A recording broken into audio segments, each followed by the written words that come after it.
The tragic story of the Titanic's sinking on the night of April 14, 1912, has captivated imaginations and hearts for over a century. People still wonder what really caused this catastrophe. Was there any way to prevent it? Could more passengers have been saved? Some even question whether the Titanic was cursed. While these questions may forever remain shrouded in mystery, one thing is certain: there were incredible tales of survival that stand out, stories of people who miraculously lived through the freezing waters of the Atlantic. So, let's step away from the somber tragedy and focus on these fantastic survival stories, individuals who fought against all odds, survived that harrowing night, and went on to tell the tale of history's most infamous maritime disaster. When the Titanic struck the iceberg late that night, the crew's first response was to evacuate women and children. But, as the cold hours wore on, the frantic urgency of the disaster became clear. Among the brave passengers was a woman named Rhoda Abbott, who chose to stay with her two sons despite the grave danger. Rhoda and her boys had been living in England for 2 years before deciding to return to their home in Providence, Rhode Island. They traveled in third class and, like many passengers, were confident in the safety of the world's most luxurious and unsinkable ship. On the night of the tragedy, Rhoda and her sons were sound asleep in their cabin, unaware of the disaster unfolding above. It was only when a steward knocked on their door, urgently instructing them to put on life jackets and head to the upper deck, that they understood something was wrong. Once they arrived, the crowded scene on deck was one of confusion and panic, as many third-class passengers gathered, waiting to board lifeboats. The crew was strictly following the women and children first rule, and Rhoda's two sons, being young men, were held back. Not wanting to leave her sons behind, Rhoda decided to stay with them, even as the disaster unfolded around them. As the ship tilted dangerously into the water, Rhoda desperately tried to hold on to her boys. But in those final moments, she lost her grip, slipping off the deck and plunging into the icy Atlantic. Miraculously, she managed to swim to a lifeboat that had come loose from the sinking ship.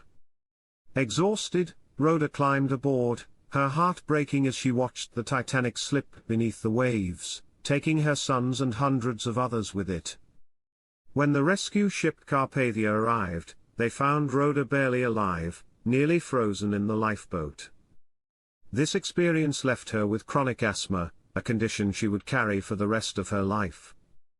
Though the tragedy haunted her, Rhoda would later reflect that her choice to stay with her sons in those final moments was one she never regretted. Another unforgettable survivor was Violet Jessup, a young woman who had taken a job as a stewardess on the Titanic. Hired by the White Star Line, Violet was responsible for attending to the ship's wealthiest passengers on its maiden voyage. She had worked on ships for several years and, despite the disaster, remained calm and collected throughout the chaos. On the night of the sinking, one of the officers ordered her into a lifeboat to set an example and encourage others to follow. Violet did as she was told and spent hours in the lifeboat until the Carpathia arrived to rescue them. Astonishingly, the Titanic wasn't Violet's first shipwreck. She had survived a collision on a previous ship and would later survive yet another on the Britannic, which sank while serving as a hospital ship during World War I. Her repeated brushes with disaster earned her the nickname Miss Unsinkable, and despite these near-death experiences, Violet continued to work on ships until retirement. Chief Baker Charles Jockin's tale is also one of remarkable resilience. When the Titanic struck the iceberg, Charles immediately sprang into action. He ordered his bakers to gather food supplies for the lifeboats, ensuring that the survivors would have something to eat during the long, cold hours ahead. Then, as the chaos grew, he assisted with evacuating passengers and threw deck chairs into the water to provide flotation aids for those who were trapped. Even as the Titanic broke in half, Charles remained on board, helping anyone he could until the last possible moment. When the ship finally plunged into the ocean, Charles entered the water and swam to a capsized lifeboat. Despite the freezing conditions, he miraculously avoided hypothermia, and suffered no serious injuries. When he was finally rescued, he was found in surprisingly good condition, defying all odds. Then there was the remarkable Margaret Brown, more famously known as the unsinkable Molly Brown. A wealthy socialite, Molly was returning to America after a trip to Europe, having booked her passage aboard the Titanic when she learned her grandson was ill. During the evacuation, Molly was a steady presence, helping passengers board lifeboats even as the ship continued to sink. Eventually, a crew member urged her into a lifeboat, where she continued to encourage the other passengers and assisted them in any way she could.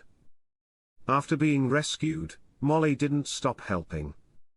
She organized a survivors committee on the Carpathia, and raised $10,000 for those in need, a substantial sum at the time. In the years that followed, she became an advocate for Titanic survivors and contributed to the creation of a Titanic memorial in Washington, D.C. Her bravery and generosity left an enduring legacy. J. Bruce Ismay, the chairman of the White Star Line, also survived, though his story is a more complicated one. On the night of the disaster, he managed to board one of the last lifeboats, escaping the sinking ship just before it was completely submerged.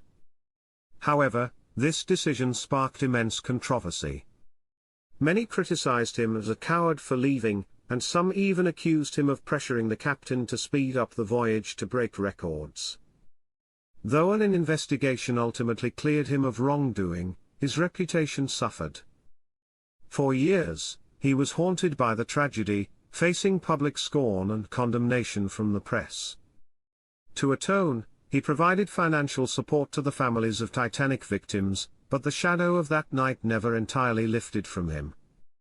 Perhaps one of the most poignant tales is that of the Titanic's 8 musicians, who played their instruments as the ship went down, hoping to calm the panicked passengers. Survivors recalled hearing the strains of familiar hymns and melodies as the band continued to play, even as the Titanic listed and water began flooding the deck. Their dedication and bravery in the face of certain death became one of the most iconic stories of the Titanic disaster. Though none of the musicians survived, their courage was immortalized in history. Their instruments, salvaged from the wreck, have since become treasured artifacts, serving as lasting symbols of their final act of heroism. These stories of courage, resilience, and selflessness highlight the strength of the human spirit in times of unimaginable adversity. For those who survived, the Titanic was a life-altering event, forever shaping their futures. And for those who didn't, their stories live on, etched into history as a testament to the human will to survive, even in the face of the impossible.